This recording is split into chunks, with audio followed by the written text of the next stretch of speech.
finalmente vamos para a parte 4 do livro, Como Fazer Amigos e Influenciar Pessoas. E no princípio 1 diz assim: comece com um elogio ou uma apreciação sincera. Ele fala que se você está numa situação ou ocupa uma situação onde você é obrigado ali a descobrir o erro, né, de alguém e abordar essa pessoa sobre algum erro, comece sempre com uma apreciação ou um elogio sinceros, né? E aquela pessoa vai estar mais aberta, o ambiente vai estar mais propício para que você coloque ali um erro que foi cometido, uma melhora que aquela pessoa precisa desenvolver, né? No princípio 2 diz: chame a atenção para os erros das pessoas de maneira indireta. Não fique apontando, você errou isso, você deveria fazer isso, né? Ele sugere isso, chame atenção de maneira indireta. E ele cita aqui um exemplo onde os pais abordam uma criança e falam: olha, filho, você foi muito bem nessa matéria. Eu vou dar uma lidinha aqui para vocês. Você foi muito bem nessa matéria, mas se tivesse pegado firme em álgebra, os resultados teriam sido bem melhores. Tudo bem, eles elogiaram a criança, né, por aquele bom resultado que ela teve, o desenvolvimento que ela teve, só que essa palavrinha mais, ela poderia ser substituída por uma outra palavra. Por quê? Porque a criança, ela, não só a criança, tá? A gente cresce assim, e até adulto mesmo a gente tem muitas vezes nós temos essa impressão de que, fulano, você fez isso, mas, ou seja, o sucesso que você tem, algo que você alcançou não é suficiente, né? Sempre tem um mas aí que te faz sentir fracassado, né? E se fosse substituído mas pelo ficaria assim. Ficaria assim: sentimos orgulho de você, Johnny, por ter aumentado suas notas nesse período letivo. E, se der continuidade aos mesmos esforços, no próximo ano sua nota em álgebra poderá subir como as outras. Olha a diferença da substituição de uma palavra por de mas para e. Vamos tentar fazer isso? Lá no princípio 3... diz assim: fale sobre os seus erros antes de criticar os das pessoas. Então, mais uma vez, quando você coloca ali, se coloca numa posição de vulnerabilidade, as pessoas ficam mais receptivas. Nós, seres humanos, somos assim. Então, antes de você ter que falar do erro de alguém cometeu isso ou aquilo, fale do seu erro, da sua experiência. Olha, eu já fiz isso, eu já cometi um erro assim, assado, né? O resultado não foi bom, o resultado foi esse e tal. E aí sim, você entra no erro, né? De um ponto onde a pessoa precise melhorar. Lá no princípio 4 diz assim: faça perguntas em vez de dar ordens diretas. Claro, pessoal, é óbvio que em alguns momentos, principalmente nos momentos onde você está ali dando limite a uma criança, ela precisa muitas vezes de uma palavra de limite, uma palavra de ordem. Quando você precisa colocar ordem em alguma coisa, ter uma ação imediata, né? Tem algumas situações que se precisa de ordem, de uma palavra de direção mais forte, né? Mas na maioria dos momentos a gente consegue trocar uma palavra de ordem por uma pergunta. Vamos ver os exemplos? As palavras faça isso, faça aquilo, ou não faça isso, ou não faça aquilo. Podem ser substituídas por você poderia estudar isso, ou você pensa que isso dará resultado? O que é que você pensa a respeito disso, a respeito dessa situação, né? Então, faz diferença a gente trocar uma palavra de ordem por uma pergunta, porque também leva a outra pessoa a raciocinar, né? E não só o tempo todo ser imposto alguma coisa a ela, né? O princípio 5 diz assim: permita que a pessoa salve o seu próprio prestígio. Ou seja, a gente deve evitar ao máximo envergonhar as pessoas, nunca envergonhar as pessoas. Tem uma parte que ele cita um lendário homem da aviação francesa que diz assim: não tenho o direito de dizer ou de fazer alguma coisa que humilhe o homem diante de si mesmo.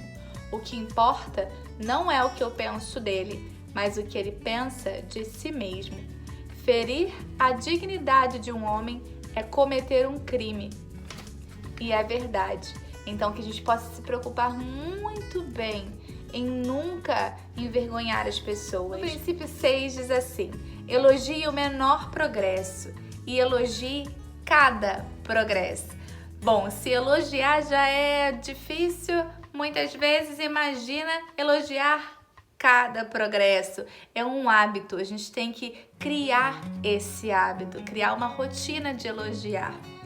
Seja sincero na sua apreciação e pródigo no seu elogio.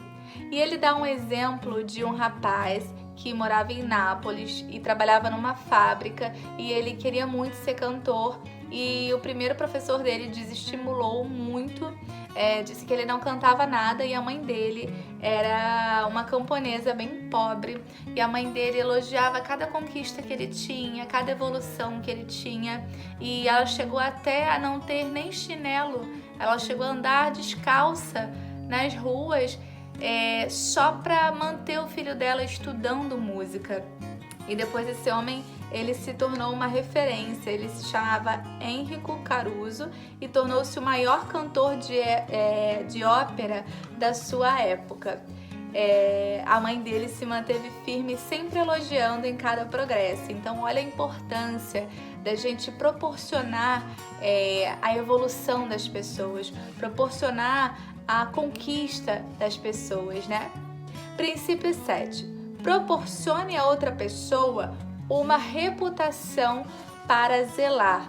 Então, diga àquela pessoa o quão importante ela é. E se você vê, por exemplo, que o rendimento daquela pessoa caiu, que algo que aquela pessoa fazia de muito bom, ela não tem feito mais, chame a atenção dela, mas primeiro lembre de como ela é, de como ela faz, de como ela é boa naquilo. E depois pergunte, poxa, o que aconteceu com esse teu rendimento? O que eu posso te ajudar para você voltar a ter aquele rendimento, aquela energia, aquela alegria, aquele empenho? No princípio 8, diz assim: empregue o incentivo. Torne o erro mais fácil de ser corrigido. Então, faça o erro parecer fácil de corrigir, né? Ao invés de você pegar logo de início o erro que a pessoa cometeu, primeiro deixa ela se sentir parte, deixa a pessoa ali se ambientalizar e depois você olha, ó, muito bom, muito bom, muito bom, a gente pode melhorar isso aqui, ó, vamos pegar isso aqui, vamos desenvolver um pouco melhor, vamos explorar essa parte aqui.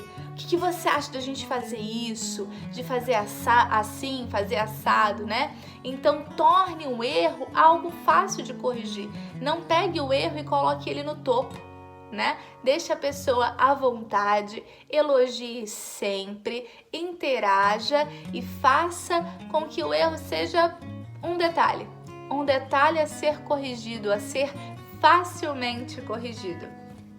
Lá no princípio 9, que é o último princípio do livro, diz assim: faça outra pessoa sentir-se feliz, realizando aquilo que você sugere. Tem coisa melhor do que quando você, por exemplo, faz um trabalho com alguém, desenvolve algum projeto com alguém, ou com o seu filho, ou com a sua esposa, ou com algum parceiro de trabalho, com algum amigo. Tem coisa melhor do que você ver na pessoa uma satisfação de estar fazendo aquilo com você?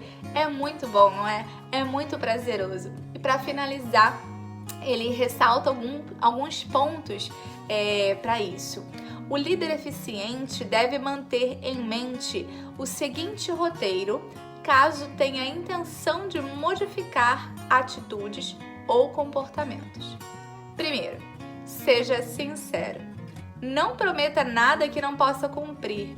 Esqueça-se dos benefícios a seu próprio favor e concentre-se nos benefícios dos demais. 2. Saiba exatamente o que deseja que a outra pessoa faça. Tenha clareza. 3. Seja simpático. Pergunte a si mesmo o que a outra pessoa possa realmente querer. 4. Reflita sobre os benefícios que a pessoa receberá fazendo o que você sugere. 5. Faça com que esses benefícios venham ao encontro dos desejos da outra pessoa. E 6.